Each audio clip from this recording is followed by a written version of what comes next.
नमस्ते दोस्तों, आप देख रहे हैं एग्ज़ाम विदाउट होप और मैं हूं कामना। फ्रेंड्स, आपको पता है कि एईडीओ का पेपर 10 जनवरी से स्टार्ट है और इस पेपर को कंडक्ट करा रहा है बीपीएससी।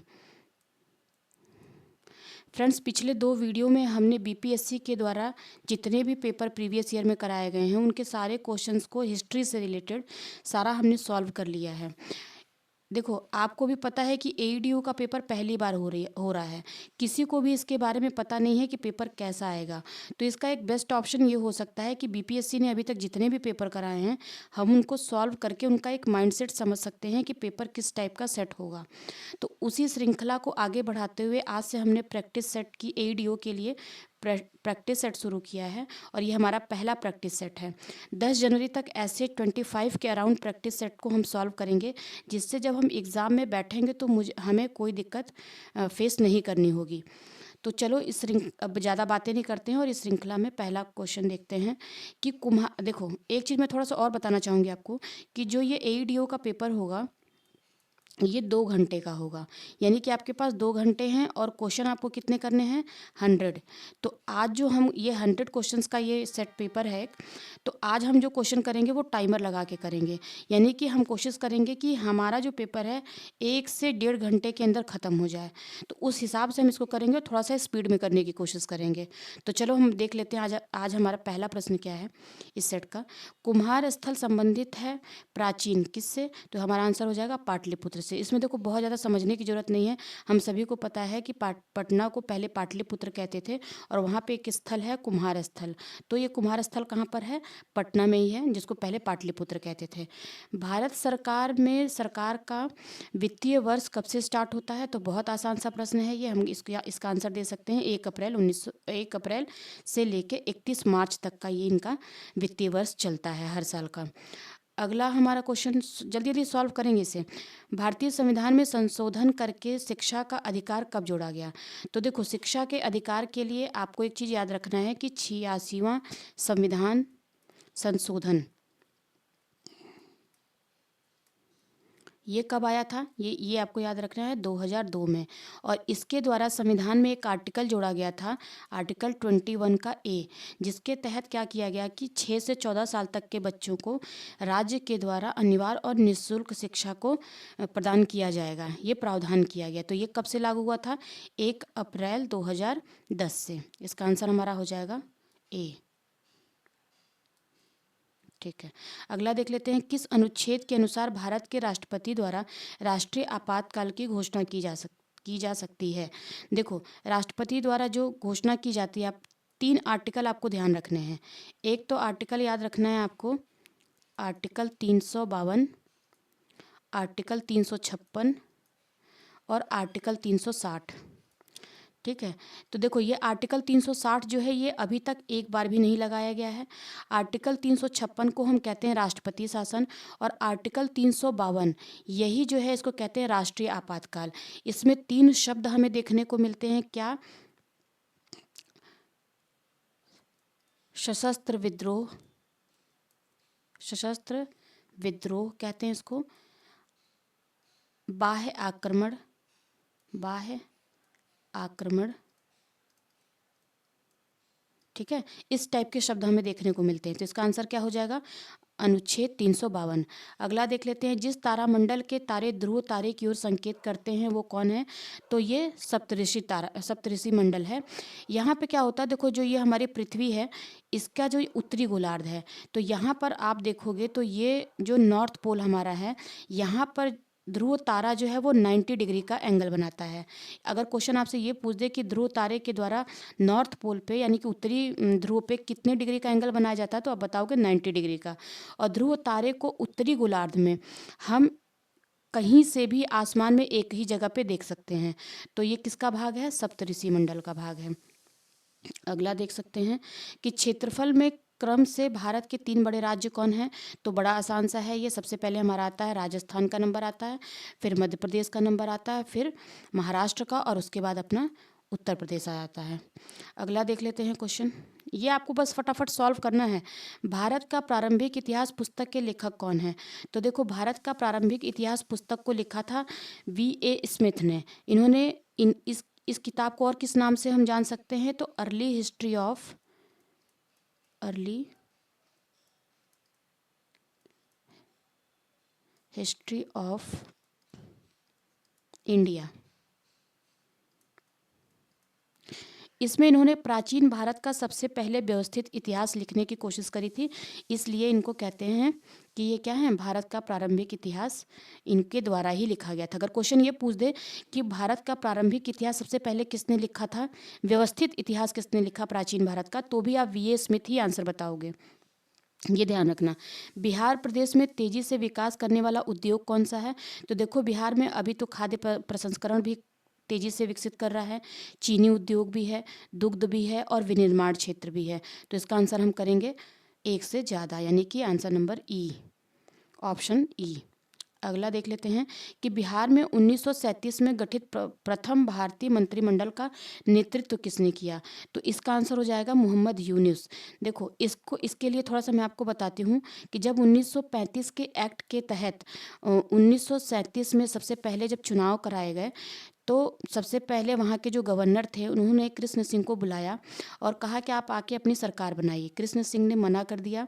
उसके बाद उन्होंने इंडिपेंडेंट मुस्लिम लीग के सदस्य थे आपके मोहम्मद यूनुस, इनको बुलाया और इन्होंने सबसे पहला जो है मंत्रिमंडल का गठन किया वहाँ पे बिहार में।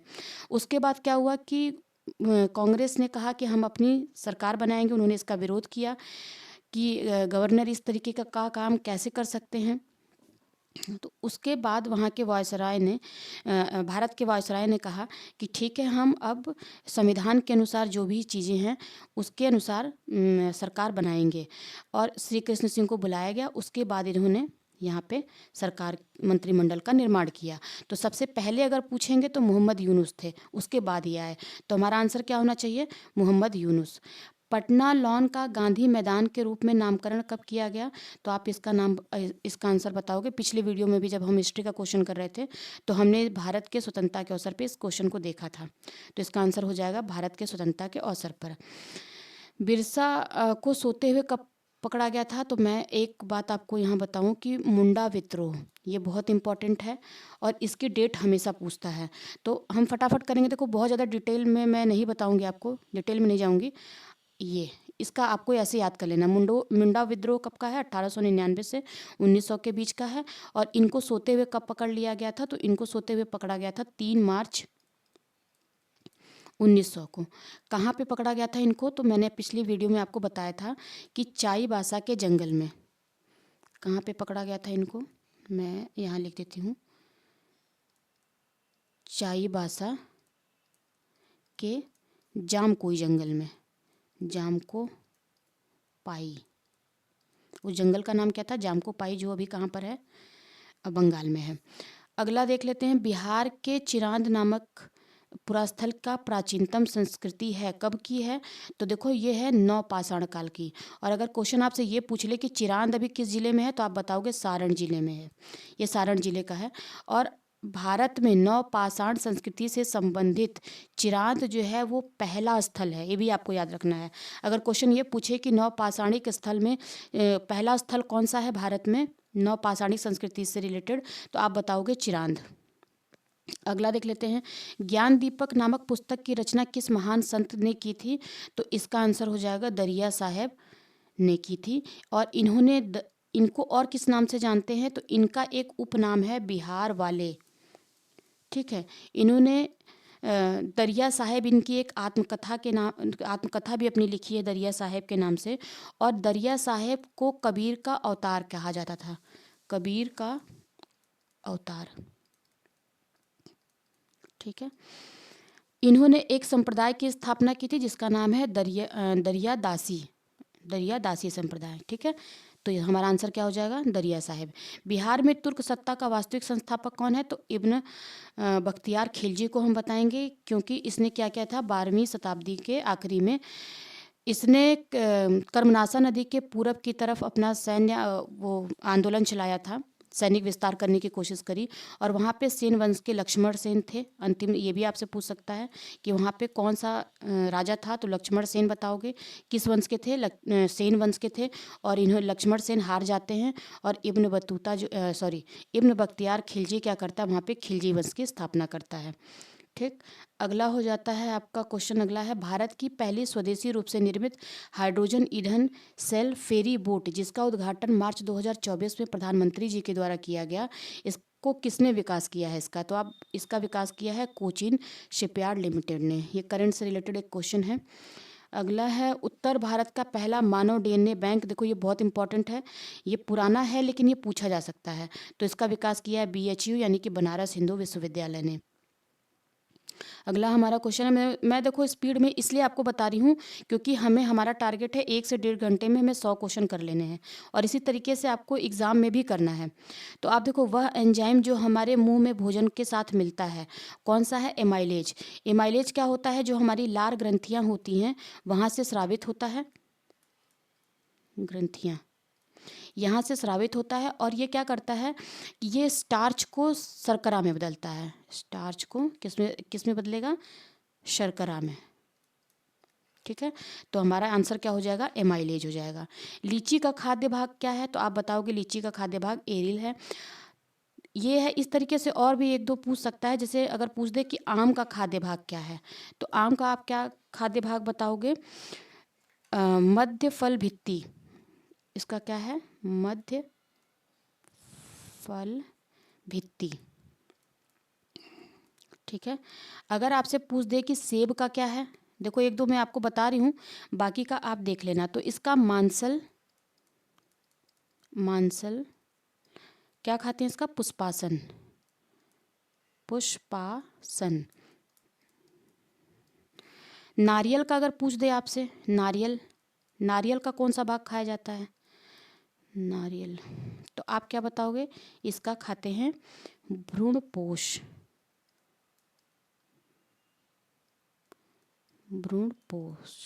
ठीक।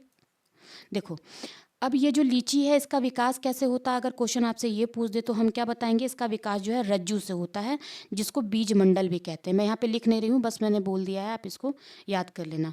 अगला देख लेते हैं, पौधों में प्रदीप्ति कालिता की खोज करने वाले कौन थे? तो देखो 1920 में यानी कि 1920 में गार्नर और एलार्ड ने इसकी खोज करी थी। और ये प्रदीप्त कालिता का मतलब ये होता है कि किसी भी पौधे में फूलों को विकसित होने के लिए कितना दिन की ज़रूरत पड़ती है, मतलब कितने प्रकाश की ज़रूरत पड़ती है। प्रकाश की मात्रा जो होती है उसी को उस पौधे की क्या कहते हैं? प्रतिदीप्ति कालिता कहते हैं। तो इसके हिसाब से जो इन्होंने गार्डनर ने बताया था, 3 तरीके के इन्होंने इसको 3 भाग में प्रदीप्ति कालिता को बांटा। पहला इन्होंने बताया लंबे दिन वाले पौधे होते हैं, फिर इन्होंने बताया कि छोटे दिन वाले पौधे होते हैं, और एक इन्होंने कहा कि ऐसे भी पौधे होते हैं जो दिन से तटस्थ होते हैं, मतलब उनको प्रकाश की कोई ज़रूरत नहीं होती है बहुत ज़्यादा उनके फूल को खिलने के लिए। पौधे को तो होती है लेकिन उनके फूल को खिलने के लिए प्रकाश की बहुत ज़्यादा आवश्यकता नहीं होती। तो इसमें एक हम देख सकते हैं गुलाब का पौधा, गुलाब खिलने के लिए, और एक टमाटर देखा जा सकता है। यहाँ पे लंबे दिन की यानी प्रकाश की अधिक मात्रा की ज़रूरत किसको पड़ती है? तो आप देख सकते हो पालक को, चुकंदर कह सकते हैं यहाँ पे। ये सारे चीज ये हैं। अगला देख लेते हैं, स्टोमेटा पत्तियों की सतह पर छोटे छोटे छिद्र पाए जाते हैं जिनके द्वारा पौधे क्या ग्रहण करते हैं? तो आप बताओगे कि पौधे ग्रहण करते हैं कार्बन डाइऑक्साइड जिससे वो अपना भोजन बनाते हैं, और ऑक्सीजन को ये छोड़ते हैं जिनको हम लेते हैं। अगला हमारा है सेरोलॉजी निम्न में से किसका अध्ययन है? तो सेरोलॉजी किसका अध्ययन है? तो ये छिपकलियों का अध्ययन है। अगर आपसे क्वेश्चन ये पूछे कि सर्पों का अध्ययन किसे कहते हैं, को क्या कहते हैं? सर्पों का, तो इसको क्या कहते हैं? ओफियोलॉजी।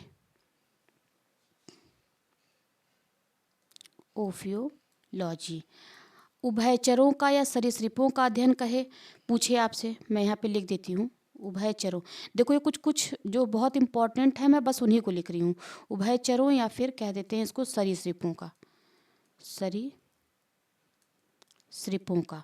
तो इसको क्या कहते हैं? इसको कहते हैं हर्पेटोलॉजी।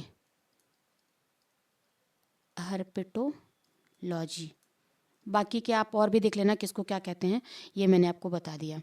देखो यहाँ पे क्वेश्चन पूछ रहा है कि साइंस का जो पोर्शन होता है वो बिहार के लिए बहुत इंपॉर्टेंट है, और वो इस टाइप के क्वेश्चन पूछते हैं, थोड़ा सा इस पे ध्यान देना आप। यदि एक जीवाणुविक कोशिका है, एक जीवाणु की कोशिका है, और वो प्रत्येक 15 मिनट में विभक्त हो जाती है, 15 मिनट में वो बढ़ जाती है 2 भाग में। आपको पता है जीवाणु की एक कोशिका होती है और ये 2 घंटे में कितने जीवाणु जो हैं वो बन जाएँगे। तो इस क्वेश्चन को देखो ऐसे सॉल्व कर सकते हैं। यहाँ पे मैं आपको बताती हूँ। ये अगर वो पहले 15 मिनट में कितना होता है कि आप बताओ कि 120 मिनट में कितने 15 मिनट होंगे? तो आप देखोगे कि 8। ठीक है, तो 8 को इसको बांटो, आप 8 को, ये मैं करने का तरीका बता रही हूँ, आप सब अपने अपने हिसाब से कर सकते हो। तो पहले मिनट में 2, फिर 4, फिर 8, 16, फिर 16 नहीं, इसको काटो, ये हो जाएगा आपका 64। 2, 4, 8, 64, ऐसे करते करते आप जाओगे तो आपको मिलेगा 256। 8 टाइम्स में इसका डबल करना है आपको, जस्ट डबल करते जाओ ऐसे, तो ये इसका आंसर आपको मिल जाएगा। ये क्वेश्चन आप देख लेना। तो इसका आंसर क्या हो जाएगा? 256। पौधे एवं पशु कोशिकाओं में अंतर निम्न में से किसकी संरचना से स्पष्ट होता है? देखो, हमारी जो सेल होती है वो कैसी होती है? ये मैं किसी भी पूरे यूनिवर्स में किसी की भी सेल की बात कर रही हूँ, तो जो प्लांट की सेल होती है वो यहाँ से स्टार्ट होती है और जो ह्यूमन की सेल होती है वो यहाँ से स्टार्ट होती है, जिसको क्या बोलते हैं? जिसको बोलते हैं प्लाज्मा मेम्ब्रेन।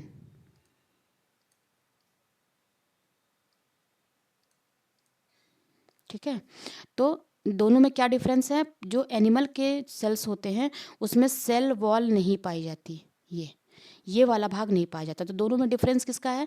सेल वॉल का।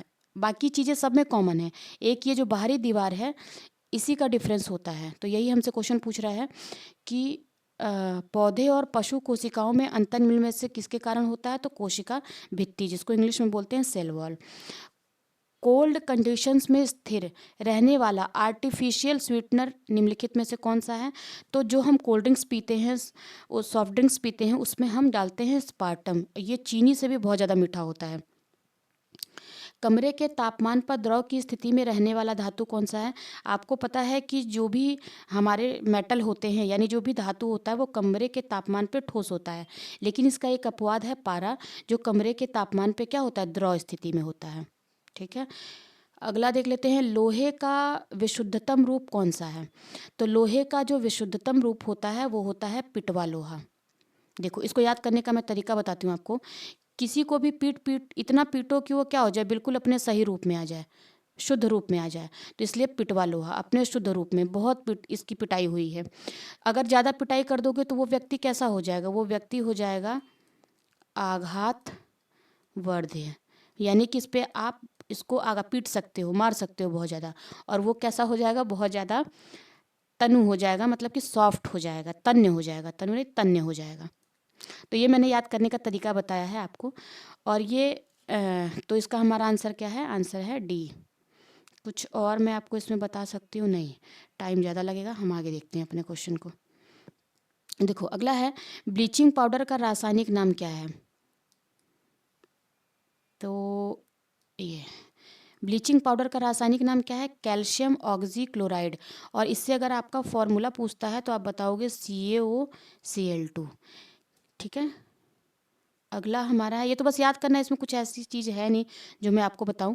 निम्नलिखित में से किस तत्व की परमाणु त्रिज्या सबसे बड़ी होती है? परमाणु त्रिज्या कहने का क्या मतलब है? देखो, एक ये हमारा परमाणु का है और ये परमाणु का नाभिक है, यहाँ पे इलेक्ट्रॉन चक्कर लगा रहे हैं, तो यहाँ उसके नाभिक से लेकर के और इसकी बाहरी कक्षा जो इलेक्ट्रॉन की कक्षा है, इस दूरी को ही कहते हैं परमाणु की त्रिज्या। तो ये जो ऑप्शन दिए हुए हैं इसमें जो परमाणु की त्रिज्या सबसे ज़्यादा है वो है लिथियम की। लिथियम की परमाणु त्रिज्या कितनी होती है? अगर आपसे ये पूछते तो आप बताओगे 167 पिकोमीटर, इसको पिकोमीटर में नापते हैं। ठीक है, और इसमें बेरिलियम की कितनी होती है? तो 112 पिकोमीटर, 112 पिकोमीटर। अगर आपसे बोरान की पूछता है तो ये हो जाएगा 87 पिकोमीटर। अच्छा, ये तो ऑप्शन दे दिया, लेकिन अगर यहाँ पे ऑप्शन ना दे करके ये पूछे आपसे कि ऐसा कौन सा तत्व है जिसकी परमाणु त्रिज्या जो है वो सबसे कम है, तो अगर सबसे कम पूछेगा आपसे, सबसे कम और सबसे ज़्यादा, दो ऑप्शन बना सकते हैं ये। तो सबसे कम बताओगे आप हीलियम की होती है, कितनी होती है, 3131 पिकोमीटर। और अगर आपसे सबसे ज़्यादा पूछेगा किसकी होती है तो आप क्या बताओगे, फ्रांसियम की, फ्रांसियम, ये इसकी कितनी होती है, तो इसकी बहुत ज़्यादा होती है और इसको FR से दिखाते हैं। इतना हमें बहुत ज़्यादा याद करने की ज़रूरत नहीं है, ज़्यादा फैक्ट्स दिमाग में और भी बहुत सारी चीज़ें हैं याद करने के लिए। तो बस आपको बस ये नाम याद रखना है, फ्रांसियम और हीलियम। फलों को ज़बरदस्ती पकाने के लिए निम्नलिखित में से किस गैस की आवश्यकता होती है, तो हमें एथिलीन की आवश्यकता होती है। और इसका फॉर्मूला क्या होता है, C2, आप बताओ, C2H4। क्या होता है कि जब ये एथिलीन गैस जो है वो हवा के संपर्क में आती है तो ये ऑक्सीजन से रिएक्ट करती है। C2H4 जो है वो ऑक्सीजन से रिएक्ट करके क्या बनाती है, कार्बन डाइऑक्साइड और जल, CO2 बनाती है और प्लस वाटर बनाती है। ये भी आपसे पूछ सकता है कि ये उत्पाद के रूप में क्या निकलता है जब हम इसकी एथिलीन की क्रिया कराते हैं। तो ये कार्बन डाइऑक्साइड और जल बनाता है और ये फलों को बहुत तेज़ी से पकाता है जब फल इसके संपर्क में आते हैं। अगला क्वेश्चन देख लेते हैं, सोडियम हाइड्रोक्साइड और हाइड्रोक्लोरिक अम्ल की अभिक्रिया से सोडियम हाइड्रोक्लोराइड और जल बनते हैं। यह अभिक्रिया क्या कहलाती है। पहले तो आप यही लिख लो, ये क्या है, सोडियम हाइड्रोक्साइड NaOH प्लस किसकी क्रिया करानी है, HCl की। क्या बनाएगा ये, NaCl, नमक, और प्लस क्या बनाता है, H2O बनाता है। तो ये कैसी क्रिया है, ये क्रिया आप बताओगे उदासीन क्रिया है।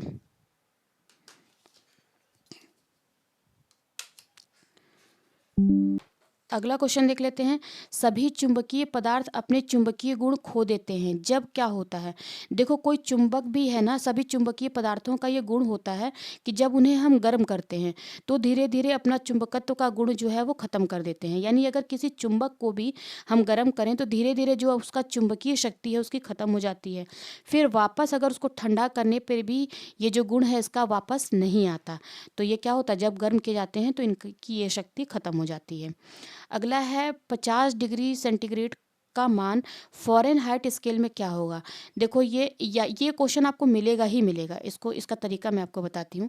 इसका एक फॉर्मूला है, आप ऐसे याद करो, फ़ारेनहाइट इज इक्वल टू होता है C/9/5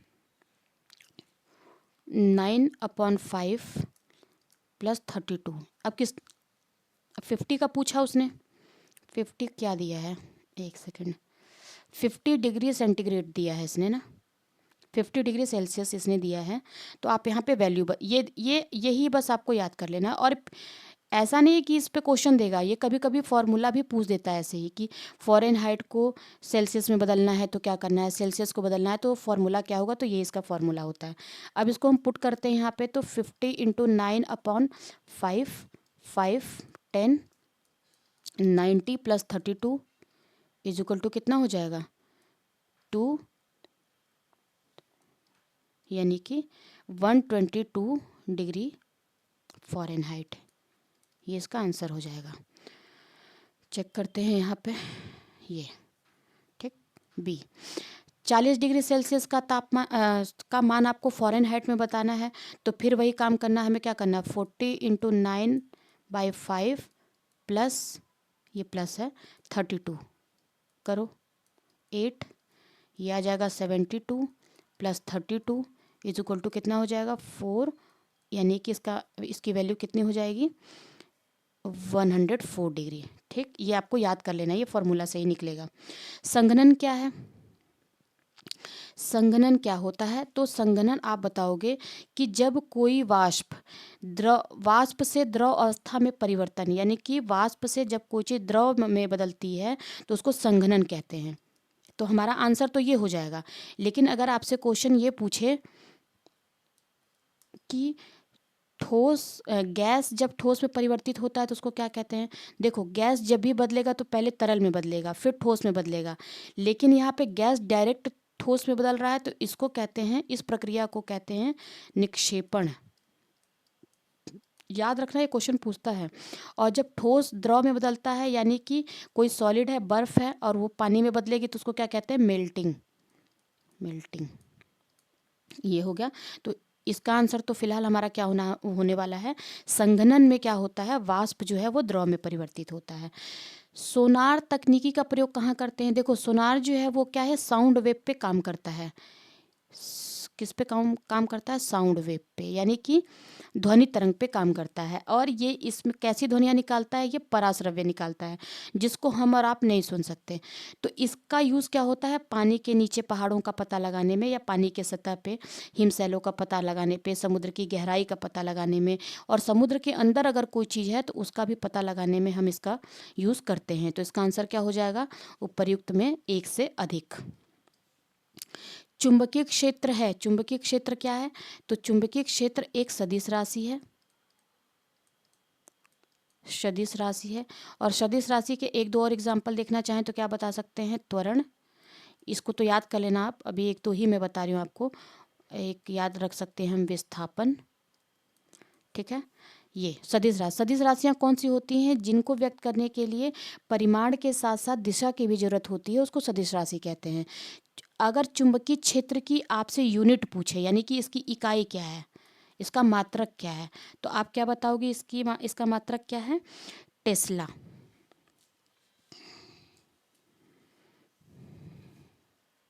मैं यहाँ पे लिख देती हूँ, ठीक। अगला क्वेश्चन देख लेते हैं। ये आप याद कर लेना, कुछ सदिश राशियों के नाम, और कुछ आप ये हमें मुझे कमेंट करके बताना। अदिश राशियों के 3 ऐसी राशियां बताओ जो अदिश हैं, कमेंट करना मुझे। हवा में नमी मापने के लिए निम्नलिखित में से किस उपकरण का उपयोग किया जाता है? देखो अगर हवा की बात करता है, हवा में नमी को नापना यानी कि आर्द्रता को नापना है, तो हम यूज़ करते हैं हाइग्रोमीटर, ठीक। लेकिन अगर पूछता है कि हाइड्रोमीटर का यूज कहाँ करते हैं, तो फिर हम कहाँ बताएंगे? ये द्रवों का घनत्व नापने में यूज करते हैं, द्रवों का घनत्व। ये घनत्व नापता है। यहाँ पे देखो हाइड्रोमीटर है और ये हाइग्रोमीटर है। तो ये हाइग्रोमीटर क्या करता है? ये आर्द्रता को नापता है, जबकि हाइड्रोमीटर क्या नापता है? घनत्व को नापता है। ये थोड़ा सा एग्जाम में कन्फ्यूजन होता है, इसको एक बार जरूर से देखना आप कि ये क्या है। हरित क्रांति की सफलता निम्नलिखित की उपलब्धता पर निर्भर करती है। किस पे क्या चाहिए इसमें?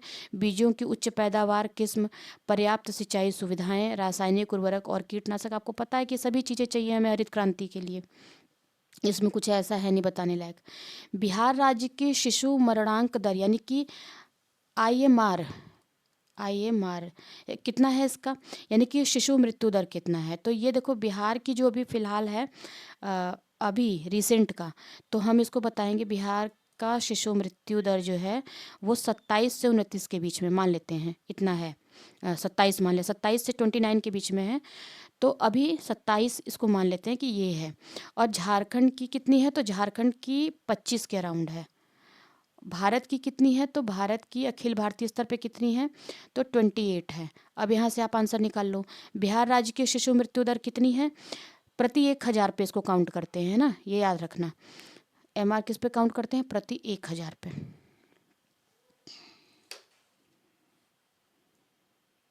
ठीक। तो ये क्या होगा? झारखंड से अधिक है बिहार की। बिहार के इतिहास में पहली बार राज्य का आर्थिक सर्वेक्षण प्रस्तुत किया किसने किया था?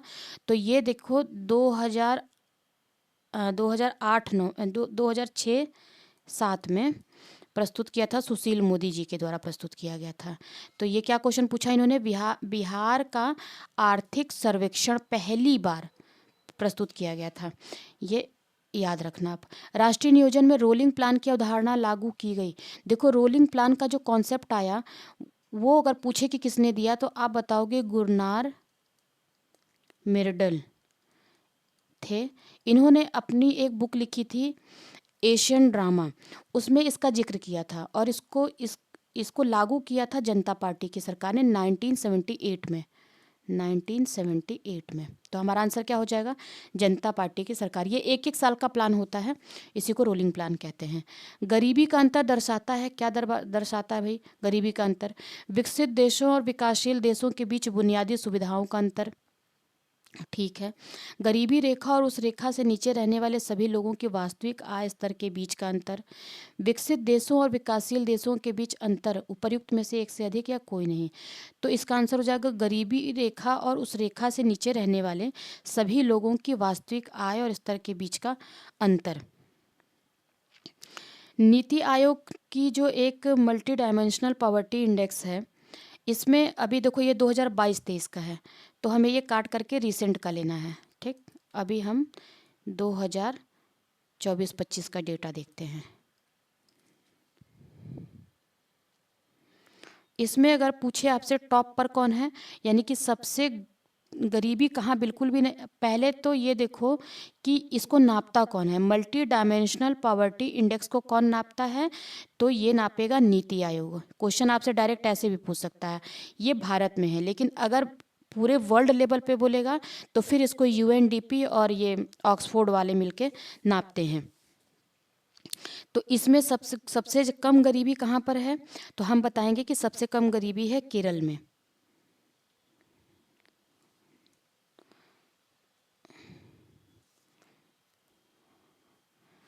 ये आंसर मैंने गलत टिक कर दिया है, एक सेकंड।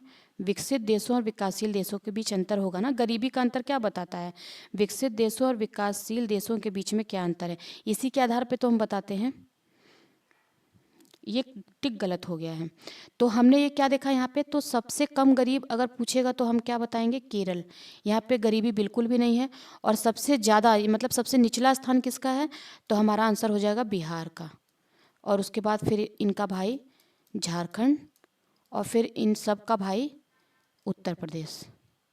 ये है सीक्वेंस में। अगर इनमें सेकंड नंबर पे पूछ देगा तो फिर क्या बता देंगे, तमिलनाडु। और इसी के साथ में है, तमिलनाडु के साथ गोवा भी है, जहाँ पे गरीबी केरल के बाद सबसे कम है। फिर बिहार झारखंड में सबसे ज़्यादा गरीबी है। तो इस तरीके से ये देखना, ये आंसर मैंने गलत टिक कर दिया था ना, ये मैं ये बोल ये सही रही थी, ये टिक गलत हो गया। तो विकसित देशों और विकासशील देशों के बीच अंतर को दर्शाता है गरीबी का अंतर। यहाँ पे देखो अगला हमारा है, गरीबी रेखा के बारे में निम्नलिखित में से कौन सा सत्य नहीं है, नहीं बताना है हमें। तो गरीबी रेखा को समय समय पर इसका अनुमान कौन लगाता है, तो NSSO लगाता है, ये सही बात है। इसको क्या बोलते हैं, राष्ट्रीय सांख्यिकी परिदृश्य बोलते हैं इसको। ये हर 5 वर्ष में, अच्छा ये दिया हुआ है, हर 5 साल में इसका ये अनुमान लगाया जाता है। भारत में स्वीकृत औसत कैलोरी आवश्यकता ग्रामीण क्षेत्रों में कितनी है, 2400 कैलोरी। और अगर आपसे पूछे कि शहरी क्षेत्र में कितना है, तो आप बताओगे 2100 कैलोरी। ठीक है, ये याद कर लेना है आपको।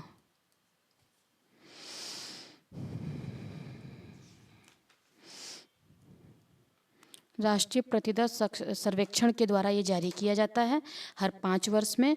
और इसका इसके लिए गांव के लेवल पे कितनी कैलोरी फिक्स की गई है, तो 2400 कैलोरी। और ये प्रतिदिन है, ये ध्यान देना, ये जो है मैं यहाँ लिखती हूँ, यहाँ पे प्रति व्यक्ति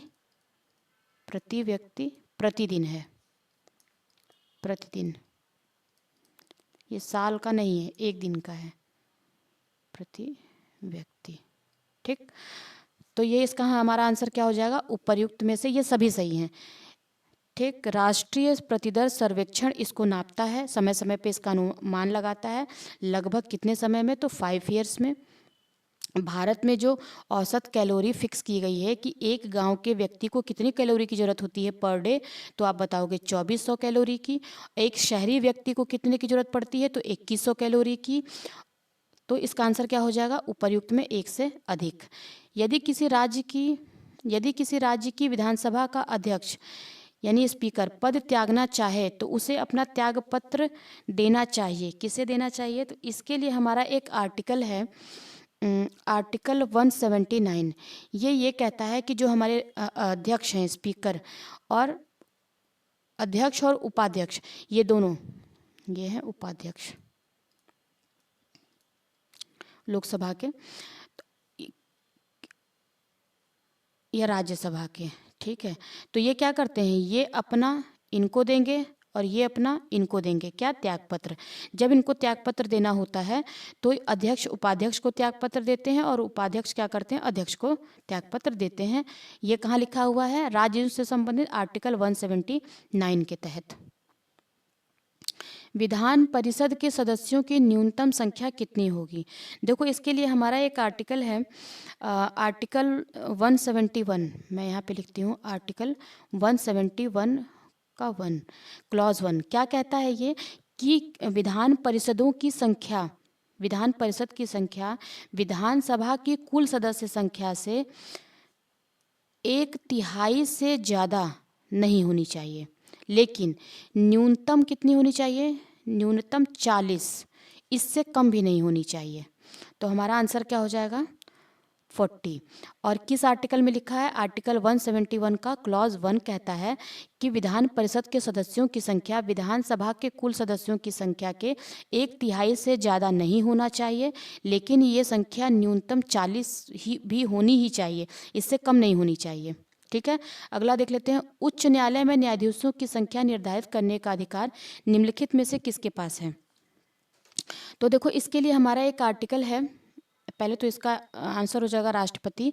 और आर्टिकल 217, आर्टिकल 217 क्या कहता है कि हाई कोर्ट में जजों की नियुक्ति कौन करेगा? राष्ट्रपति करेंगे। और आर्टिकल 216 ये कहता है, अगर संख्या की बात पूछता है यहाँ पे ये, तो इसके लिए हमारा कौन सा अनुच्छेद है? तो आर्टिकल 216। ये कौन निर्धारित करेगा? राष्ट्रपति ही इसको भी निर्धारित करेंगे। और लेकिन जब जजों की नियुक्ति के लिए पूछेगा तो आप क्या बताओगे? कहाँ के जज?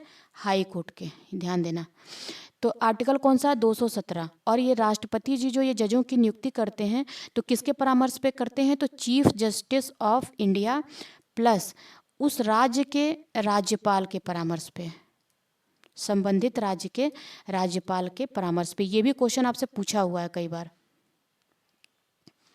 कि राष्ट्रपति जो है हाई कोर्ट के जजों की नियुक्ति किसके परामर्श पे करते हैं? तो CJI ऑफ इंडिया, यानी कि भारत के मुख्य न्यायाधीश और राज्यपाल के परामर्श के आधार पे करते हैं। सरकार की संसदीय व्यवस्था के विषय में निम्नलिखित में से कौन सा वक्तव्य सही है? संसदीय व्यवस्था का क्या मतलब होता है? संसदीय व्यवस्था का मतलब ये होता है कि जहाँ पर कार्यपालिका और विधायिका आपस में क्या हो? जुड़ी हुई हों, इसी को कहते हैं। ये एक दूसरे से स्वतंत्र नहीं होती, ये एक दूसरे का ही भाग होती हैं। जैसे भारत में देखने को मिलता है कि जो कार्यपालिका होती है वो विधायिका का ही भाग होती है। तो हम इसका आंसर क्या बताएंगे? अब यहाँ पे चेक करते हैं, विधायिका न्यायपालिका के प्रति जवाबदेह है? नहीं। विधायिका कार्यपालिका के प्रति जवाबदेह है? नहीं। हमें क्या बताना है? कार्यपालिका विधायिका के प्रति जवाबदेह है, यानी कि ये एरो ऐसे लगेगा। ये कहीं ऑप्शन में है ये विधायिका एवं कार्यपालिका दोनों स्वतंत्र हैं? ये तो है ही नहीं, क्योंकि अभी मैंने बताया कि एक दूसरे से जुड़े होते हैं और इसी का भाग होता है कार्यपालिका। इसलिए कार्यपालिका किसके प्रति जवाबदेह होती है? विधायिका के प्रति। तो इसका आंसर हो जाएगा उपर्युक्त में से कोई भी नहीं। लेकिन अगर इसमें ऑप्शन ये होता कि कार्यपालिका विधायिका के प्रति जवाबदेह होती है तो हम इसी को टिक करते। अगला क्वेश्चन देख लेते हैं कि भारत के राष्ट्रपति की अध्यादेश जारी करने की शक्ति क्या है? तो आर्टिकल 123 ये कहता है कि जब संसद सत्र में नहीं है तब अगर राष्ट्रपति को ऐसा समाधान हो जाए कि राष्ट्रहित में ये कानून जरूरी है तो उसके लिए अध्यादेश जारी कर सकता है और वो विधि के रूप में काम करेगा, जैसा कि संसद विधि बनाती है। संसद को राज्य सूची के मामले के संबंध में कानून बनाने की शक्ति है, बशर्ते वो कैसा हो? राष्ट्रीय हित में हो। देखो, इसके लिए हमारा एक आर्टिकल है, आर्टिकल 249। ये कहता है कि अगर राज्यसभा अपने कुल सदस्य उपस्थित और मतदान करने वाले कुल सदस्यों के 2/3 बहुमत से ये विधेयक पारित कर दे कि ये विषय वस्तु जो है वो राष्ट्रहित में महत्वपूर्ण है, तो संसद क्या कर सकती है? यही लैंग्वेज है इसकी, संविधान की। संसद राज्य सूची के विषय पे कानून बना सकती है, राज्य सूची के विषय पे कानून बना देगी। तो ये क्या है? राष्ट्रहित में होना चाहिए। क्या बताया मैंने? आर्टिकल 249 ये कहता है कि अगर राज्यसभा, कौन सी सभा? राज्यसभा, जो उच्च सदन है, वो अपने उपस्थित और मतदान करने वाले कुल सदस्यों के 2/3 बहुमत से ये विधेयक पारित करती है, ये प्रस्ताव पारित करती है कि ये जो विषय है वो राष्ट्रहित में महत्वपूर्ण है, तो संसद क्या करेगी? राज्य सूची के विषय पे कानून बनाएगी। कौन सा आर्टिकल है? आर्टिकल 249। अगला क्वेश्चन देख लेते हैं। उच्चतम न्यायालय की व्यवस्था के अनुसार निजी भवनों के ऊपर राष्ट्रीय झंडे को फहराना के तहत हर नागरिक का मौलिक अधिकार है। तो देखो, एक केस आया था, ये केस भी आपसे पूछ सकता है। भारत संघ बनाम नवीन जिंदल, नवीन जिंदल। ठीक है। इसमें सुप्रीम कोर्ट ने ये फैसला सुनाया कि जो निजी भवनों पे राष्ट्रीय झंडा जो फहराते हैं, इसका अधिकार क्या है, एक फंडामेंटल राइट्स है। किसके तहत? संविधान article 19 clause 1 sub clause A के तहत। सुप्रीम कोर्ट ने ये कहा कि राष्ट्रीय झंडे को फहराना, व्यक्ति को फहरा करके व्यक्ति क्या करता है, राष्ट्र के प्रति अपनी भावना को, अपने प्रेम को और अपनी वफादारी को प्रकट करता है। तो इसलिए हम इसका आंसर क्या बताएंगे, संविधान का अनुच्छेद 19 क्लॉज 1 सब क्लॉज ए। देखो इसको बहुत लोग समझ नहीं पाते क्या लिखा है, तो ये 19 क्लॉज 1 सब क्लॉज ए ऐसे पढ़ते हैं इसको। अगला देख लेते हैं, निम्नलिखित में से कौन सा एक मानव अधिकार भारतीय संविधान के अंतर्गत मौलिक अधिकार भी है? तो हमारा जो है ये सूचना का अधिकार, काम का अधिकार, शिक्षा का अधिकार, ये किसके तहत? मैंने अभी ऊपर आपको बताया 86वां संविधान संशोधन कब हुआ? 2002 में हुआ। और इसके तहत क्या जोड़ा गया? आर्टिकल 21 का ए जोड़ा गया और शिक्षा को मौलिक अधिकार बनाया गया। अगर ये पूछे इसमें क्या प्रावधान है, किसके लिए है, तो 6 to 14 ईयर्स के जो बच्चे होते हैं उनके लिए प्रावधान किया गया है, अनिवार्य और निःशुल्क शिक्षा का। बस। भारत के संविधान का निम्नलिखित में कौन सा अनुच्छेद प्रेस की स्वतंत्रता से संबंधित है? तो अनुच्छेद 19 कहता है कि स्वतंत्रता के अधिकार में प्रेस की स्वतंत्रता शामिल है। अच्छा, ये आपसे अगर ये पूछ दे कि ये किस केस में कहा गया था, तो आप बताओगे द इंडियन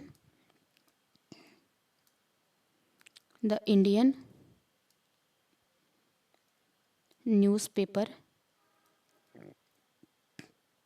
केस 1985 में। ठीक है। भारत के संविधान का कौन सा अनुच्छेद देवनागरी लिपि में हिंदी को संघ के सरकारी भाषा के रूप में मान्यता देता है? देखो आर्टिकल हमारा 343 कहता है कि जो हमारी लिपि होगी वो क्या होगी? देवनागरी लिपि, देवनागरी भाषा क्या होगी? हिंदी। इसी के तहत संघ के जितने भी सरकारी कामकाज हैं, यानी हिंदी को क्या बनाया गया? राजभाषा बनाया गया। तो आर्टिकल कौन सा है हमारा? 343। ऐसे याद कर लेना है ये। भारतीय संविधान का कौन सा अनुच्छेद संवैधानिक प्रावधानों की संघीय संसद, राज्य विधान पालिकाओं द्वारा बनाए गए नियमों कानूनों पर प्राथमिकता प्रदान करता है? ये क्वेश्चन आई थिंक हमने ऊपर किया है और इसका नहीं, शायद नहीं किया है। ये क्वेश्चन ये पूछ रहा है कि जो भारतीय संविधान में जो संसद है हम मान लेते हैं, और एक है हमारी राज्य की विधान पालिकाएं, यानी कि विधानमंडल, विधान सभा कह लेते हैं क्योंकि हर जगह तो है नहीं विधान परिषद, तो विधानसभा। अगर इन दोनों ने कोई कानून बनाया, इनके बीच में ये पूछ रहा है कि किस तरीके का संबंध है, इनके संबंध को जो विधायी संबंध है, यहाँ पे विधायी संबंध के बारे में पूछ रहा है। तो संविधान का आर्टिकल 245 से लेकर के 255 तक ये केंद्र और राज्यों के विधायी संबंध को दर्शाता है। याद रखना, अगर आपसे क्वेश्चन ये पूछे कि कौन सा आर्टिकल जो है केंद्र और राज्यों के बीच विधायी संबंध के बारे में है, तो 245 से लेके 255 के बारे में। लेकिन यहाँ पे ये पूछ रहा है कि अगर कोई विधि बनती है, संसद ने कोई विधि बनाई और विधानसभा ने कोई विधि बनाई और दोनों में टकराव हो गया, तो किसकी विधि मानी जाएगी? प्राथमिकता किसको दी जाएगी? तो संसद की विधि को दी जाएगी। ये किस आर्टिकल में लिखा है? तो ये लिखा है आर्टिकल 254 में, यानी कि इसका आंसर क्या होना चाहिए? उपर्युक्त में से कोई नहीं। भारतीय संविधान की 8वीं अनुसूची में वर्णित है। देखो अनुसूची से रिलेटेड क्वेश्चन पूछता ही है। आपको पता है कि भारतीय संविधान में 12 अनुसूचियां हैं, और जो ये शहरी स्वशासन के बारे में है, तो कौन सी अनुसूची है ये शहर के बारे में? 12वीं। और पंचायतों के बारे में कौन सी अनुसूची है? 11वीं। राजनीतिक दल बदल के बारे में कौन सी है? 10वीं अनुसूची। और भाषाओं के बारे में कौन सी है? तो 8वीं अनुसूची। और 8वीं अनुसूची के बारे में पूछ रहा है भाषाओं के बारे में, तो ये हमारा डी आंसर हो जाएगा। अब आप मुझे बताओगे कि अनुसूची 3 और 4 किससे संबंधित है, ये आप मुझे कमेंट करके बताओगे। अगला क्वेश्चन देख लेते हैं, ग्लोबल वार्मिंग के लिए जिम्मेदार गैस कौन सी है? तो सबको पता है CO2। निम्नलिखित राष्ट्रीय उद्यानों में नेशनल पार्क में कौन सा एक सही सुमेलित नहीं है? देखो बलपक्रम कहाँ पे है? मेघालय में है, ये बिल्कुल सही है। पन्ना कहाँ पे है? तो ये है MP में, मध्य प्रदेश में। अगला देख लेते हैं, तो पहले तो हो सकता है कि कूट में दिया हो, देख लेते हैं आगे। अच्छा, गुइंडी कहाँ पर है नेशनल पार्क? तो ये है तमिलनाडु में, ये सही है। और मुल्लेम कहाँ पर है? गोवा में। यानी कि हमारा आंसर क्या हो जाएगा, कौन सा सही नहीं है? तो हमारा आंसर नंबर बी सही नहीं है। ये 1 मिनट में इसको दूसरे कलर से करती हूँ।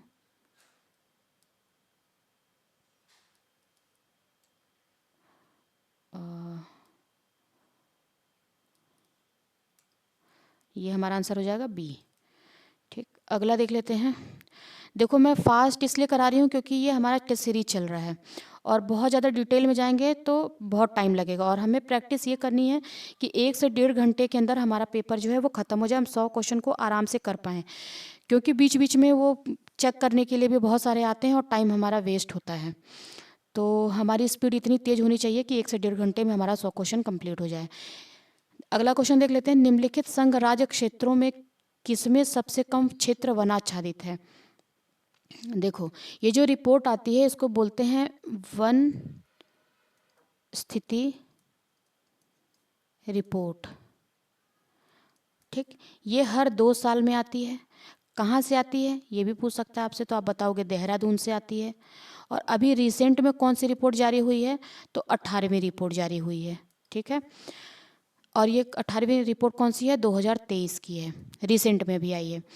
तो इसके तहत ये देखो, इन्होंने ये नहीं पूछा कि कौन सी रिपोर्ट के तहत, फिर भी हम देखते हैं के तहत सबसे कम क्षेत्र वनाच्छादित है, यानी कि कौन सा हमारा संघ राज्य क्षेत्र है जहाँ पे वन जो है वो सबसे कम है। तो अगर आपसे क्वेश्चन ये पूछेगा कि सबसे कम कम पूछेगा तो आप आंसर क्या बताओगे? लक्षद्वीप। ठीक, और अगर आपसे क्वेश्चन ये पूछेगा कि सबसे ज़्यादा कहाँ पे है तो आप बताओगे अंडमान एंड निकोबार में। ये मैं यूटी की बात कर रही हूँ। ठीक है, अगर इस तरीके से आपसे पूछ देगा, ये क्षेत्रफल के हिसाब से है, लेकिन 1 सेकेंड, ये देखो ये क्षेत्रफल के हिसाब से अगर पूछेगा तो लक्षद्वीप में क्या है? सबसे कम वन है। लेकिन अगर यही क्वेश्चन इन्होंने पूछ दिया कि निम्नलिखित संघ राज्य क्षेत्रों में किस जगह पे प्रतिशत के हिसाब से सबसे ज़्यादा है, तो फिर आप यही आंसर हमारा लक्षद्वीप ही हो जाएगा। फिर से क्षेत्रफल के हिसाब से सबसे कम कहाँ है? लक्षद्वीप में। प्रतिशत के हिसाब से सबसे ज़्यादा कहाँ पे है? लक्षद्वीप में। और अगर क्षेत्रफल के हिसाब से सबसे ज़्यादा पूछेगा कहाँ पे है, किस यूटी में? यूटी की बात कर रही हूँ मैं, तो आप क्या बताओगे? अंडमान और निकोबार में। और ऐसे कहाँ पर है? तो इस तरीके से अगर ओवरऑल पूछेगा, यूटी की बात नहीं करेगा, तो हमारा एमपी सबसे ज़्यादा है, फिर हमारे अरुणाचल में है, और फिर हमारे छत्तीसगढ़ में। ये आप याद रखना, इस रिपोर्ट को एक बार देख के जाना आप। उल्टे एवं सीधे दोनों प्रकार के की पिरामिड कहाँ पाए जाते हैं? तो देखो उल्टा और सीधा इसमें बहुत कन्फ्यूजन होता है। थोड़ा सा मैं आपको इसको याद कराती हूँ। 1 सेकेंड, देखो पारिस्थितिकीय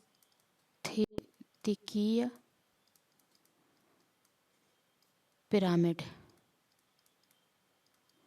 देखो ये 3 तरीके के बनते हैं। एक बनता है ऊर्जा का पिरामिड, और एक बनता है जैवभार का पिरामिड, जैवभार का, और एक बनता है संख्या का पिरामिड। ये क्वेश्चन आपको मिलेगा ही मिलेगा, आप देखना हर एग्ज़ाम में। अगर ऊर्जा का पिरामिड पूछेगा तो किसी भी स्थिति में ऊर्जा का पिरामिड हमेशा आपको यही आंसर टिक करना है कि क्या होता है? सीधा होता है। इसमें आपको कुछ नहीं याद करना, बस ये याद करना है कि ऊर्जा का पिरामिड जहाँ कहीं भी बनेगा सीधा बनेगा। जैवभार का पिरामिड जो बनता है वो अगर जल में देखें तो ये कैसा बनेगा? उल्टा। और अगर स्थल पे देखते हैं, स्थल खंड पे, तो ये कैसा बनता है? सीधा। ये आपको याद करना है। संख्या का पिरामिड देख लेते हैं, ये भी 2 तरीके से बनता है। अगर जल में इसको देखें और वृक्ष पर देखें, जल या इसको कह लेते हैं घास में देखें, ठीक, तो ये कैसा बनेगा? सीधा बनेगा। और अगर वृक्ष या इसको और एक जगह लिख देता है अपरद, तो ये कैसा बनेगा? यहाँ पे उल्टा बनेगा। अब देखो, अब यहाँ से आप कोई भी क्वेश्चन डील कर सकते हो। क्या पूछा इसने? कौन सा ऐसा पारिस्थितिकी पिरामिड है जो उल्टा और सीधा दोनों बनता है? तो संख्या का भी बनता है और जैवभार का भी बनता है। ठीक है, अब हम अपना आंसर देख लेते हैं। कौन सा आंसर था ये, तो इसमें आंसर हमारा क्या होना चाहिए, उपर्युक्त में एक से अधिक। अगला देख लेते हैं कि मैंने सही टिक किया है, हाँ। निम्नलिखित में कौन सा समुद्री जैव विविधता के दृष्टिकोण से दुनिया का सबसे समृद्ध क्षेत्र है, जिसमें ज्वारनदमुख, समुद्र तट, निकट तटीय पर्यावरण के जंगल, समुद्री घास, प्रवाल भित्तियां, नमक दलदल और मैंग्रोव के साथ 21 द्वीप भी शामिल हैं। तो इसका आंसर हमारा क्या हो जाएगा, मन्नार की खाड़ी। ठीक है, एक सेकंड।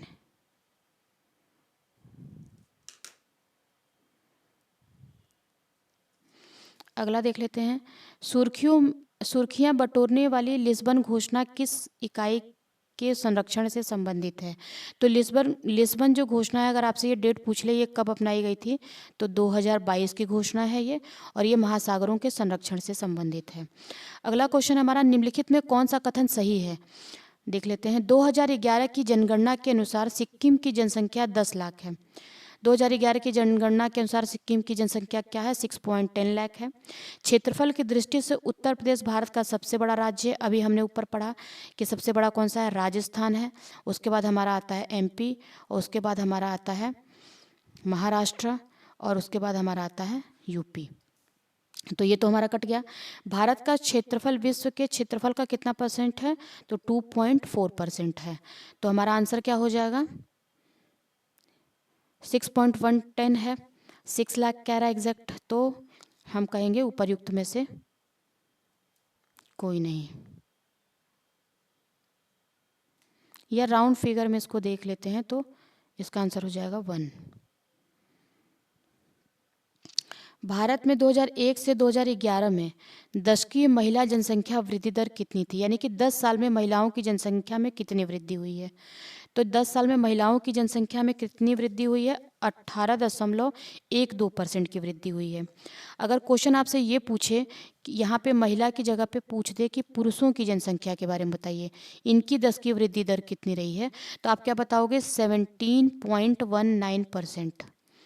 और ये 17.64% जो है, ये किसकी है, जनसंख्या वृद्धि दर है। भारत की 10 की जनसंख्या वृद्धि दर है ये तीनों आपको याद कर लेना है, वृद्धि दर। ठीक, फैक्ट्स हैं, इनको बस ऐसे एज इट इज रट लेना होता है। अगला क्वेश्चन देख लेते हैं, कुल जनसंख्या एवं कुल क्षेत्रफल के अनुपात को क्या कहते हैं। तो जनसंख्या घनत्व तो बराबर होता है कुल जनसंख्या अपॉन में कुल क्षेत्रफल। ठीक, तो हमारा आंसर क्या हो जाएगा, जनसंख्या घनत्व। इंग्लैंड में स्थित पिनाइन नामक पर्वत श्रेणी का विस्तार किस दिशा में है। देखो ये ऐसे है, ये आपका इंग्लैंड, और इसी तरीके से ये है पिनाइन पर्वत। तो ये इसका विस्तार कैसे है, उत्तर से दक्षिण में। निम्नलिखित में कौन सा जंगल या झाड़ी दावानल भूमध्य सागरीय जलवायु के प्रकार नहीं है। देखो भूमध्य सागरीय जलवायु कितने डिग्री पे हो, कितने इस पे आप बताओगे, इसका अक्षांश कितना होता है, तो 30 डिग्री से लेकर के 45 डिग्री अक्षांश के बीच में ये हमारा भूमध्य सागरीय जलवायु पाया जाता है, जिसमें शीतकाल में बारिश होती है, और यहाँ पे रसदार फल पाए जाते हैं भूमध्य सागरीय जलवायु में। भूमध्य सागरीय जलवायु जो है वो अक्षांश तो हमने देख लिया 30 से 45 डिग्री में, किस एरिया में पाया जाता है, तो ये महाद्वीपों के पश्चिमी छोर पे पाया जाता है ना, पश्चिम में, पूरब में नहीं, में पाया जाता है। कैलिफोर्निया कहाँ है, पश्चिमी छोर पे है, तो पाया जाएगा। तुर्की में पाया जाएगा, विक्टोरिया में पाया जाएगा। साइबेरिया देखो ऊपर आता है, क्योंकि ये 30 से 45 डिग्री के ऊपर है साइबेरिया का क्षेत्र, रसिया का क्षेत्र है ये। तो हमारा आंसर क्या हो जाएगा, डी। निम्नलिखित में कौन सा एक क्षेत्र भूमध्य सागरीय प्रकार की जलवायु का नहीं है। अब मध्य कैलिफोर्निया में पाया जाएगा, अभी मैंने आपको बताया, अगर आपको ये मैप तैयार है आपका, तो मध्य कैलिफोर्निया का नक्शा देखोगे तो 30 से 45 के बीच में आता है। चिली भी वहीं पे आता है, तो ये आंसर होगा नहीं, ये होगा नहीं। अफ्रीका का दक्षिणी छोर होगा ही नहीं। उत्तरी न्यूजीलैंड, अगर आप न्यूजीलैंड का नक्शा अगर देखोगे, मैं ऐसे बनाऊँ तो देखो ये ऐसे है, ये इस टाइप से है। तो ये यहाँ की बात कर रहा है। तो मैंने अभी आपको क्या बताया, महाद्वीपों के पश्चिमी छोर पे, मतलब यहाँ पे पाया जाता है, ना कि यहाँ पे। तो हमारा आंसर क्या हो जाएगा, उत्तरी न्यूजीलैंड। निम्नलिखित में से किस क्षेत्र में भूमध्य सागरीय जलवायु प्रचलित नहीं है। अब देखो, मध्य चिली में अभी मैंने ऊपर बताया है। एडिलेड कहाँ पर है, तो ये ऑस्ट्रेलिया में है, ठीक। और केप टाउन कहाँ पे है, सबको पता है, साउथ अफ्रीका में है। पंपास क्या है, ये एक शीतोष्ण घास का मैदान है।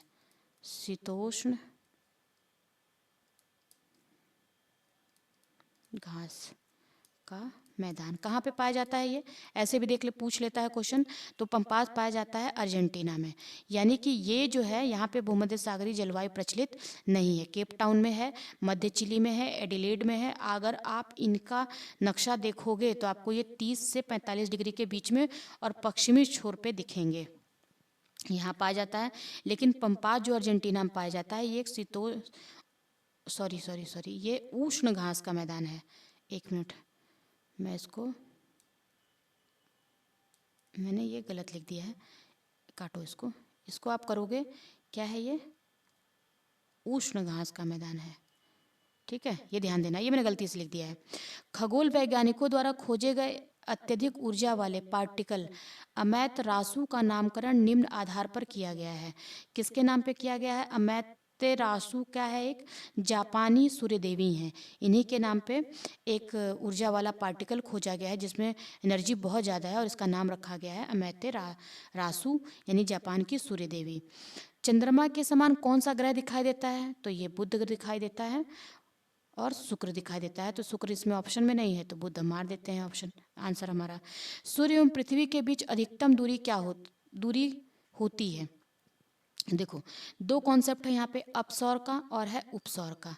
उप मतलब क्या होता है, उप मतलब होता है नज़दीक, यानी कि 3 जनवरी के दिन, और ये घटना कब होती है,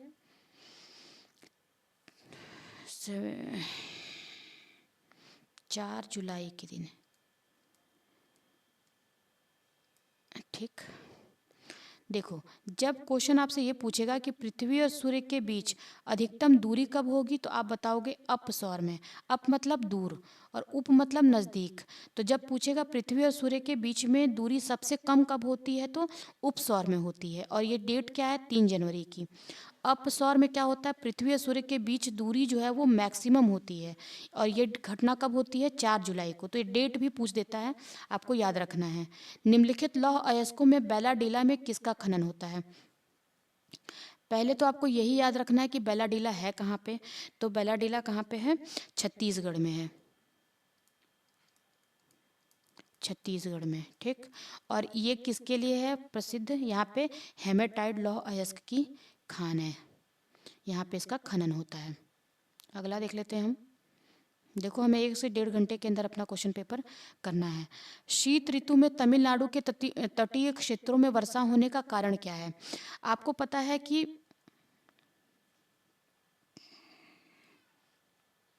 ये हमारा मानसून यहाँ से एंटर किया, यहाँ से ये, ठीक, और ये यहाँ पे इन्होंने खूब बारिश कराई ये, लेकिन यहाँ पे कुछ पर्वतों के कारण और इनका ढलान ऐसा है तमिलनाडु का कि इस वाले जो मानसून है, यानी कि इसको जो दक्षिण पश्चिम मानसून कहते हैं, यहाँ से बारिश नहीं हो पाती।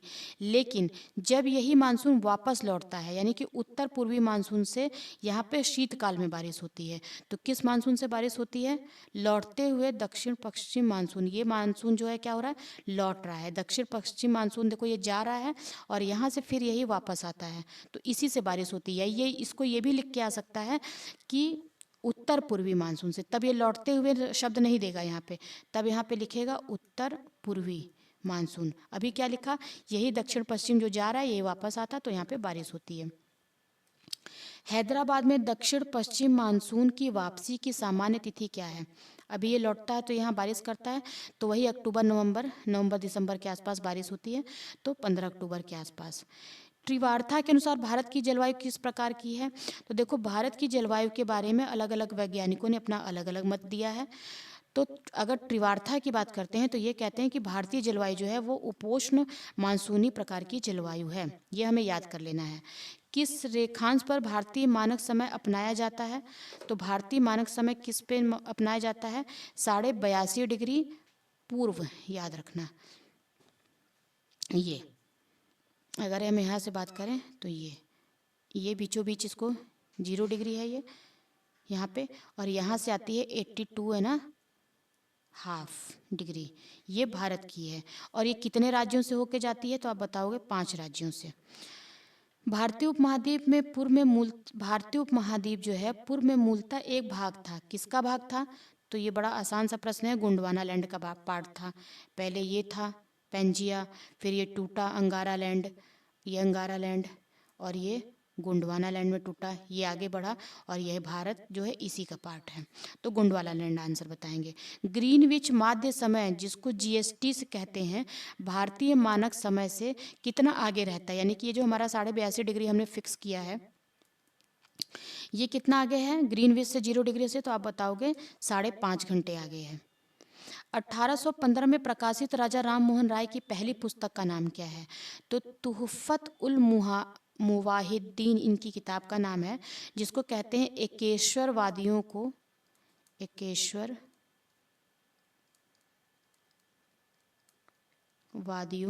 को एक उपहार।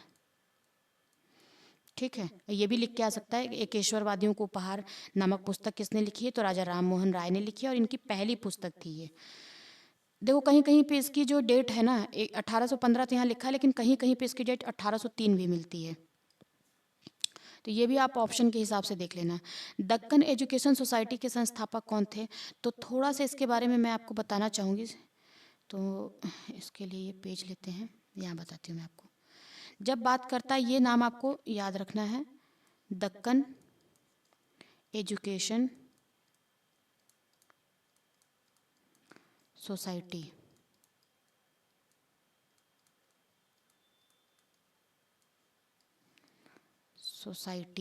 इसकी स्थापना कब हुई थी?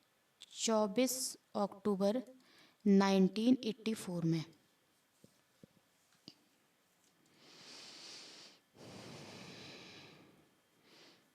कहाँ पे हुई थी? तो आप बताओगे पुणे में। किसने की थी? अब ये इम्पोर्टेंट है, ये नाम आप याद करो। पहले तो इसमें थे बीजी तिलक, जिसको कहते हैं बाल गंगाधर तिलक। फिर इसमें थे विष्णु शास्त्री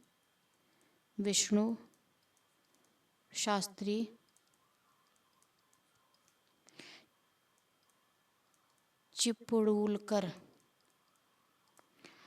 ठीक, अगला एक थे इसमें गोपाल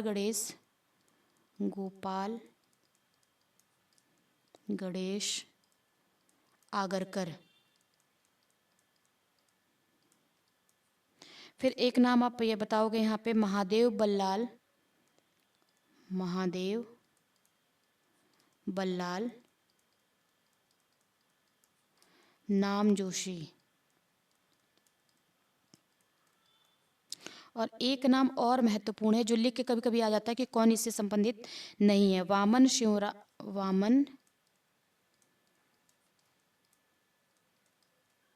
शिवराम आप्टे।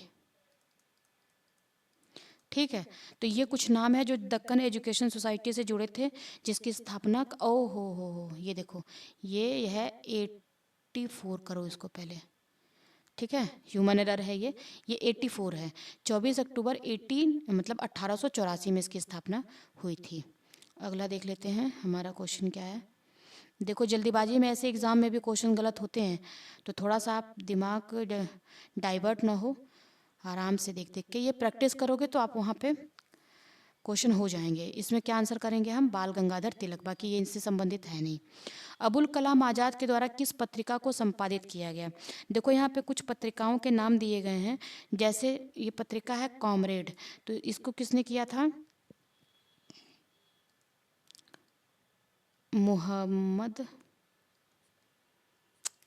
इसको किया था मोहम्मद अली। ठीक, अगर आपसे पूछे कि अल हिलाल, अबुल कलाम की आज़ाद की पत्रिका है अल हिलाल, अगर जमींदार पूछता है कि ये किसने किया था, तो ज़फ़र जफ़र अली खान। ये आप याद कर लेना। ये 3 पत्रिकाएं हमारी हो गई। तो हमारा आंसर क्या हो जाएगा? अल हिलाल। अल हिलाल और अल बिलाल नाम से भी एक पत्रिका है अबुल कलाम आज़ाद की। इनमें से कौन वंदे मातरम समाचार पत्र के संपादक थे? देखो 1905 में विपिन चंद्र पाल ने इसकी स्थापना की। वंदे मातरम जो समाचार पत्र है इसकी स्थापना इन्होंने कर दी, लेकिन इसका संपादन किया 1906 में अरविंदो घोष ने स्टार्ट किया। तो अगर संपादन की अगर पूछेगा स्थापना किसने करी तो विपिन चंद्र पाल। संपादक कौन थे? तो अरविंदो घोष। हमारा आंसर क्या हो जाएगा? अरविंदो घोष। अगला देख लेते हैं, किस वर्ष लॉर्ड लिटन ने भाषाई आधार पर प्रेस की स्वतंत्रता को प्रतिबंधित कर दिया, बैन कर दिया? तो देखो एक एक्ट आया था जिसको हम बोलते हैं वर्ना क्यू, यहाँ लिखती हूँ मैं, वर्ना क्यूलर प्रेस एक्ट। कब का है ये? 1878 का है। तो ये यही है। आप ये दे करके ना अगर ये पूछ दे वर्नाक्युलर प्रेस एक्ट कब का है तो 1878।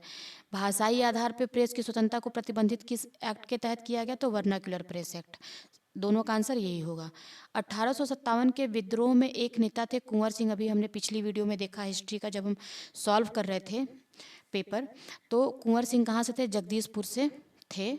ये लीड कर रहे थे 1857 के स्वतंत्रता संग्राम को। 1857 के विद्रोह के समय दिल्ली का प्रभारी अंग्रेज अधिकारी कौन था? तो 1857 में अंग्रेजों की तरफ से जो थे वो थे लेफ्टिनेंट हडसन और जॉन निकोलसन। इन्हीं के नाम पे दिल्ली में हडसन लेन भी है, मतलब हडसन एक चौराहा है, एक जगह भी है। और तो इसका आंसर हमारा क्या हो जाएगा? उपर्युक्त में एक से अधिक। ये दोनों व्यक्ति दिल्ली से विद्रोह को दबा रहे थे, लेफ्टिनेंट हडसन और जॉन निकोलसन। इनमें से किसने 1857 के विद्रोहियों को धोखा दिया था? देखो ये महान व्यक्ति थे विश्वनाथ दुबे। इन्होंने क्या किया? अंग्रेजों के साथ मुखबिरी करी और ठाकुर विश्वनाथ शाहदेव को इन्होंने पकड़वा दिया और इनको फांसी दे दी गई।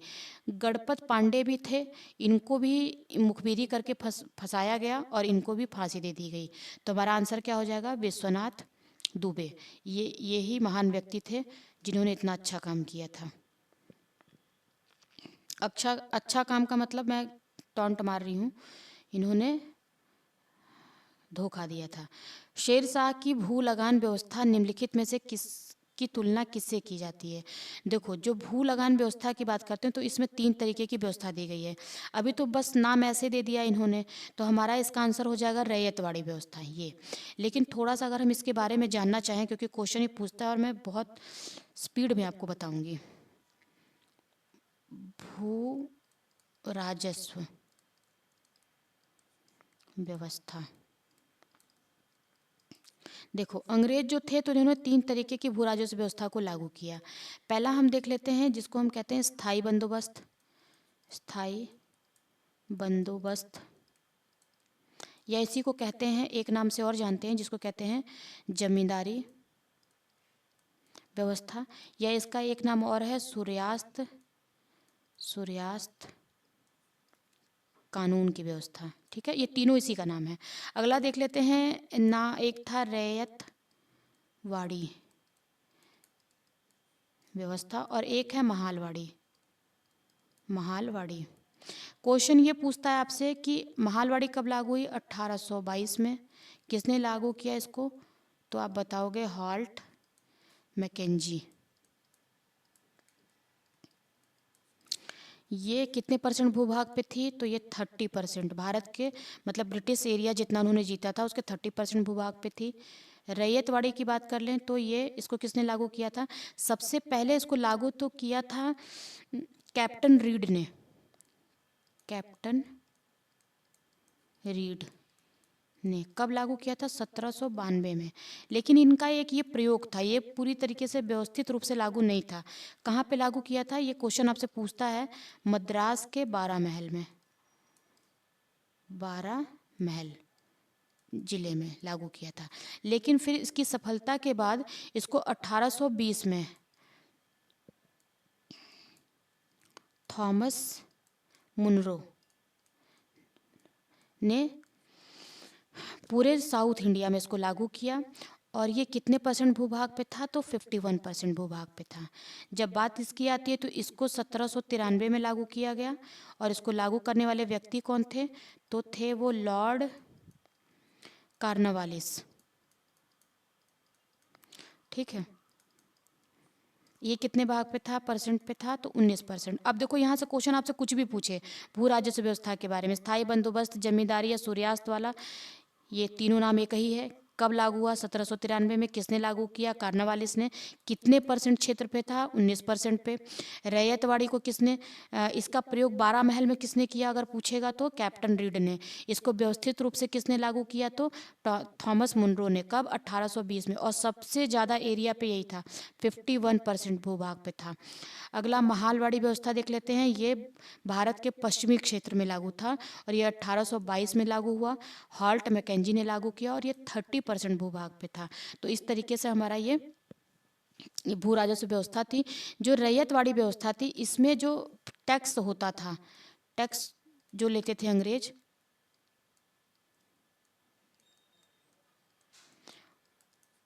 इनका डायरेक्ट कांटेक्ट था किससे? किसानों से। रैयत मतलब क्या होता है? किसान। तो इसके बीच में कोई मीडिएटर नहीं था, लेकिन यहाँ पे देखो जमींदार एक मीडिएटर था। तो इसलिए इसको, ये वाली जो व्यवस्था है रैयतवाड़ी, ये किसके सिद्धांतों पे आधारित थी? तो शेर शाह सूरी की तुलना रैयतवाड़ी व्यवस्था से की जाती थी, जहाँ पे शासक का डायरेक्ट संबंध बनता है किससे? वहाँ के किसानों से। तो हमारा आंसर क्या हो जाएगा? रैयतवाड़ी व्यवस्था। फतेहपुर सीकरी स्थित प्रसिद्ध बुलंद दरवाजा, जिसको जामी मस्जिद का, जो बुलंद दरवाजा है, वो जामी मस्जिद का कौन सा प्रवेश द्वार है? तो उसका दक्षिणी द्वार है ये। भारत के किस नगर को मध्यकाल में शिराज मशरिक या पूरब का शिराज कहते हैं? तो इसको कहते हैं देखो जौनपुर को। और अगर आपसे पूछे जौनपुर की स्थापना किसने करी, तो आप बताओगे फिरोज शाह तुगलक ने। ठीक है, और किसकी याद में किया था? तो आप बताओगे एमबीटी, यानी कि मोहम्मद बिन तुगलक की याद में, इसकी स्मृति में। और इसको एक नाम से और जानते हैं, वो क्या इसका नाम है? जौना खां। याद रखना, ये पूछ लेता है क्वेश्चन कि एमबीटी का एक नाम और क्या था? तो जौना खां। और इसकी स्थापना लेकिन पूछेगा कि ये जौनपुर की स्थापना किसने की? फिरोज शाह तुगलक ने। शिराज हिंद किसको कहते हैं? जौनपुर को। शिराज मशरिक किसको कहते हैं? जौनपुर को। पूरब का शिराज किसे कहते हैं? जौनपुर को। सबका आंसर यही हो जाएगा। दिल्ली सल्तनत के किस सुल्तान को लाख बख्श कहा जाता है? तो ये हमारा आंसर हो जाएगा कुतुबुद्दीन एक ऐबक। लाखों का दान देने के लिए इसको लाख बख्श कहते हैं। इनमें से किस दिल्ली सल्तनत के शासक ने कुतुब मीनार के पास हौज ए शमसी का निर्माण कराया? तो ये हमारा आंसर हो जाएगा इल्तुतमिश। ये कुतुब मीनार के पास है दिल्ली में। अगला देख लेते हैं विग्रहराज चतुर्थ। अब इनका एक नाम, ये चौहान वंश से संबंधित हैं। इनका एक नाम और है बीसल देव। क्या कहते हैं इनको? बीसल देव। ठीक है, इन्होंने एक संस्कृत पाठशाला बनवाई थी, संस्कृत विद्यालय था वो।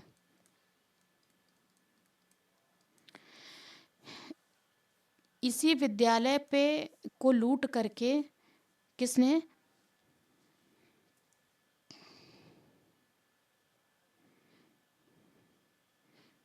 जिनको हम लाखों का दान देने वाला कहते हैं, कुतुबुद्दीन ऐबक ने क्या किया यहाँ पे? ये देखो, 2.5 दिन का झोपड़ा, एक मस्जिद बनवा दिया। यानी कि विग्रहराज चतुर्थ, जिसको हम बिसल देव के नाम से भी जानते हैं, इन्होंने एक संस्कृत विद्यालय का निर्माण करवाया था, जिसको कुतुबुद्दीन ऐबक ने तोड़ करके वहाँ पे एक मस्जिद का निर्माण करवाया। उस मस्जिद का नाम क्या है? 2.5 दिन का झोपड़ा। और ये क्वेश्चन आपसे पूछ रहा है कि 2.5 दिन के झोपड़ा का नामक मस्जिद के निर्माण से पहले ये क्या था? तो एक ये विद्यालय था, कॉलेज था। तो हमारा आंसर क्या हो जाएगा? ए। एहोल में दुर्गा मंदिर का निर्माण किसने करवाया? तो एहोल में दुर्गा मंदिर का निर्माण किसने करवाया? चालुक्य काल में हुआ ये। और चालुक्य वंश, ये चालुक्यों के समय हुआ। चालुक्य वंश का अगर संस्थापक आपसे पूछ ले तो आप बताओगे पुलकेशिन पुलकेशिन प्रथम।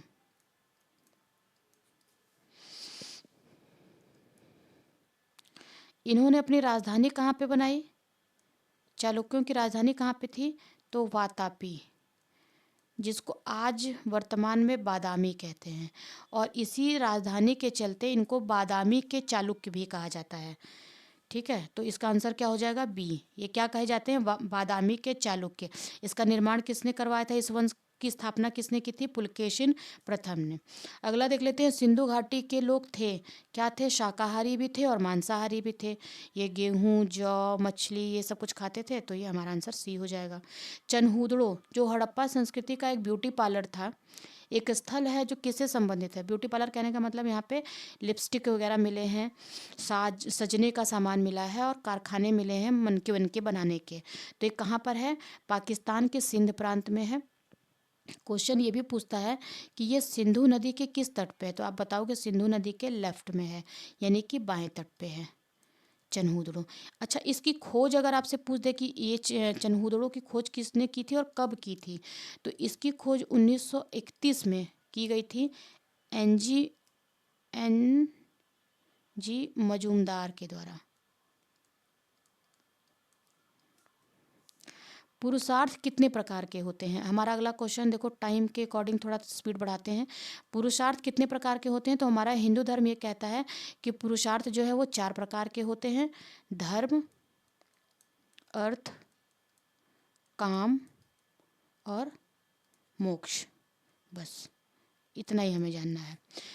प्रथम मानव जीवाश्म भारत की किस नदी घाटी से प्राप्त हुआ? तो ये नर्मदा घाटी से प्राप्त हुआ। लेकिन ये घाटी घाटी पूछेगा तो नर्मदा घाटी, लेकिन अगर आपसे प्लेस पूछता है कि नर्मदा घाटी में किस प्लेस में, तो आप बताओगे हथनौरा से। ठीक है। भारत में पशुपालन एवं कृषि के प्राचीनतम साक्ष्य प्राप्त हुए हैं कहाँ से? मेहरगढ़ से। और मेहरगढ़ अभी कहाँ है? बलूचिस्तान, पाकिस्तान में। बलूचिस्तान पाकिस्तान का आज ये भाग है। निम्नलिखित में से देखो, ये हमारा आखिरी सवाल है। निम्नलिखित कथनों में कौन से कथन सही हैं? हड़प्पा का उत्खनन 1921 में किया गया, ये सही है। 1921 में जॉन मार्शल थे उस समय हमारे पुरातत्व विभाग के अध्यक्ष थे, वो 1921 में किया गया। वर्तमान में हड़प्पा कहाँ पे? पाकिस्तान में, ये भी सही है।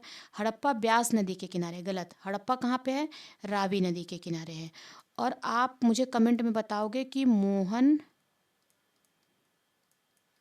जोदड़ो, जिसको मोहनजोदारो भी कहते हैं, ये किस नदी के तट पे है? हड़प्पा के उत्खनन करता जो थे, इस मतलब इसकी खुदाई किसने की थी? आर डी बनर्जी ने नहीं, इसकी खुदाई किए थे दयाराम साहनी के द्वारा। तो हमारा ये ऑप्शन जो है वो गलत हो गया, ये गलत हो गया, तो क्या हो जाए? 1 और 2 ये। तो इस तरीके से हमने 100 क्वेश्चन को देखा। आज हमारे 100 क्वेश्चंस कंप्लीट हुए, और अब हम लगातार एग्ज़ाम होने तक 10 जनवरी तक हम 25 के अराउंड सेट इस तरीके से सॉल्व करेंगे, ताकि एग्ज़ाम में हमें क्वेश्चन करने में कोई दिक्कत नहीं होगी। तो फिर मिलते हैं अपने नेक्स्ट वीडियो में, तब तक के लिए थैंक यू।